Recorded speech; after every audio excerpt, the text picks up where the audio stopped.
This is what they're worried about. Power lines that run along the Highway 26 corridor up to Mount Hood. Power lines that are close to trees and brush, along with homes and businesses. Add in tonight's forecast wind event, and those lines could spark. The risk is that it's going to blow tree limbs, maybe even trees, brush into power lines and other electrical equipment in a way that could spark a fire. And under these conditions, that could quickly get out of control. So to try and prevent that from happening, PGE is considering something it's never done before. This is really unprecedented. Proactively shutting off power to this area so those lines wouldn't be able to spark. Some 5,000 people would be affected. Just trying to, stay open for Labor Day, keep busy. Chloe Rawson is one of them. She's manager at Raptitude in Welch's. She says on a busy Labor Day, losing power would be tough.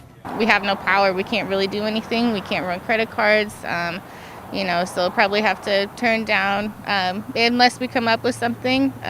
Probably not be able to be open. And according to PGE, the power could be out anywhere from 24 to 48 hours, maybe longer depending on the weather.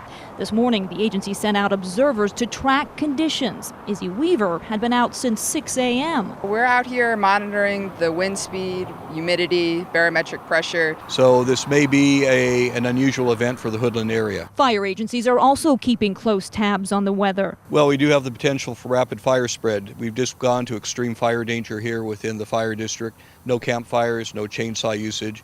We're just asking the community to be very, very careful. Not only have they banned campfires up here, they've also asked campers to leave early just to be safe. We got the alert last night a couple times actually, and it kind of freaked us out a little. Something we found campers doing, packing up and heading down before the winds pick up. And I just got off the phone with a spokesman with PGE, and he told me that the agency has not decided yet to officially enact that public safety power outage, but it could do it at really any time now. Of course, the winds are picking up, so that could happen here this evening. We, of course, will let you know once we know. Back to you. All right, thank you. A very windblown Keely Chalmers. Thank you.